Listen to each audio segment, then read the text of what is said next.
Did you know, for example, 85% of men are happy to cry in front of other people? If they're happy, why are they crying? 57% of Brits don't know their grandparents' full names. I do. It's Granny No Legs and Granny Prison. Right, let's get started.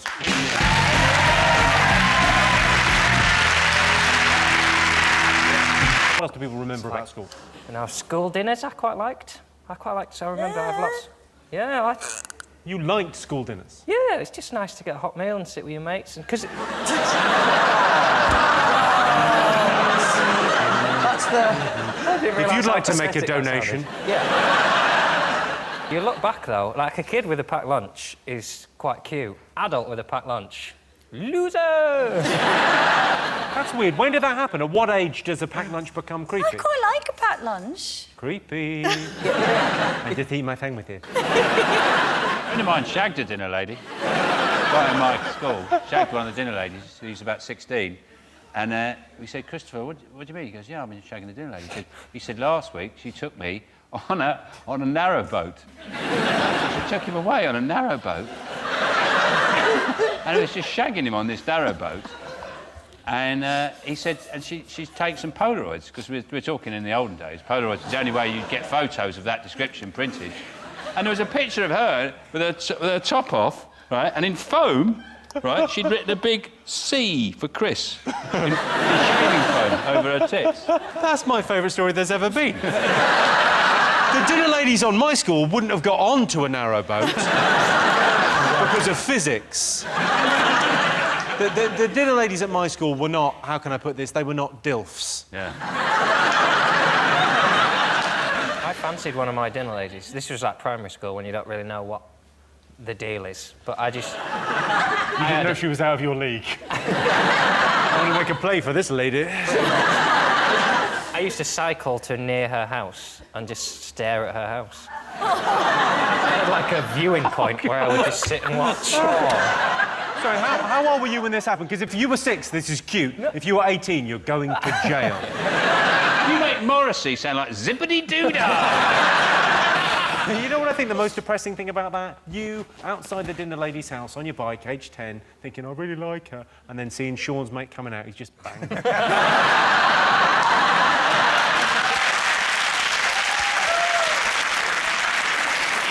I can tell you that school dinners is not one of the most memorable things about school. It's vital that Britain's 14-year-olds eat well, because a healthy diet is incredibly important when you're pregnant. OK, fingers on buzzers. 2 things still to get. I remember exams. I once wrote the equation for quadratics on my wanger. On your what, sorry? It's Irish for book. Like, it's the state exams when you're 15. The person would follow you and stand outside the loo so you couldn't cheat, but they obviously wouldn't go into the... They wouldn't, like, stare at you while you were at the urinal.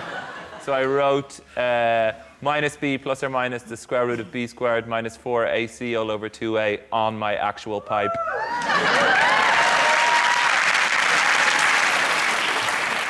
When I was at school, they had these qualifications called CSEs. They don't really have anymore, and I got a few CSEs. And they're the most pointless qualification ever, because about 2 years after I got them, they just disbanded them. They no longer did them, which basically made them like money that's no longer legal tender. Like, if you went for a job and you say, I've got a couple of CSEs, they go, well, the government's acknowledged they're worthless. Having a CSE was equivalent to having a sticker saying, Sean done some maths. There's a thing in this country where it's really cool to not try and to, like, come out of exams and go, yeah, I didn't even revise, and I did it in 20 minutes. It used to really piss me off. As people used to turn up to exams with 1 pen. I used to think, what are you going to do? And they were like, they put their hand up and they went, can I have a pen, because mine's run out. I should have said no. Lesson learned. Did you have the lucky mascot? No, I just took preparation and revision. In between bouts of staring at a dinner lady's house.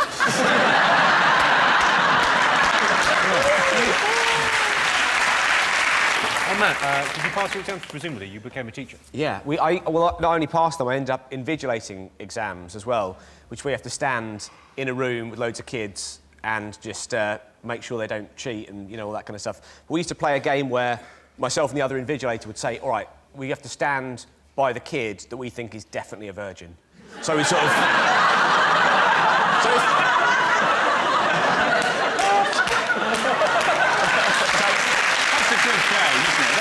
game. So you would stand next to the kid you thought was definitely a virgin. Yep. And then they would stand, and we'd just look at each other and go, Is there a variation on this? So who else would you stand next to? What other variations on the game? who's got the unhappiest home life? Who's got the weirdest voice? Unhappiest home life. Oh no! Jimmy. That is cold. Jimmy, you've got to understand. I think that's cold, and I'm me. Yeah. Let's have a look and see if exams are one of the most memorable things about school. Yes, indeed, exams. I got an A in history, a B in chemistry, and an STD in games. OK, fingers on buzzers. One thing still to get. I always liked, basically, school trips. I always thought the weirdest thing about school trips is that if, like, a 50-year-old man in a tweed jacket walks through a wood with one kid, the police get called. But if he's got about 50, no one does anything. I don't think teachers got enough credit for, like, because I remember you never thanked the teacher. The bus driver certainly never got thanked. He was just, this is Brian, he's driving the bus. Dickhead.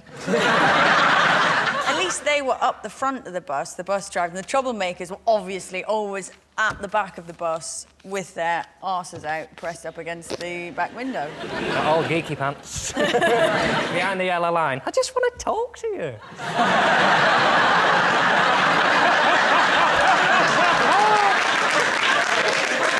I only went on one school trip. Where'd you go? Aylesbury. Because people were talking about it the other day, and I was thinking, we didn't go on any school trips. And there was just one to Aylesbury, and it was pissing with rain, and the teacher sort of said, that's really rainy out there. And we just had our packed lunches on the coach, dicked around a bit, and he said, this is just... He didn't say it's a waste of time, but basically he looked at it and said, this is a waste of time. And then we all went back. We were 9. We went on a school trip. Oh, God. That is a great start to a story. We went on the ferry to Holyhead from Dublin, and we went to a slate mine. In the slate mine, there was an exhibition about how children of our age used to work in the slate mine and die. And then we got back on the ferry with the truckers and went home. And I just remember, like, parents going, what happened today? Don't talk about it! You'll never know. You weren't there! OK, let's see if school trips is one of the most memorable things about school. Yes, school trips. If you want to remember the dullest school trip you ever went on, just watch The One Show. Oh, look, Phil Tufnot at the Pencil Museum. So at the end of that round, Sean, David and Tim have 2 points. John, Lauren and Matthew have 1.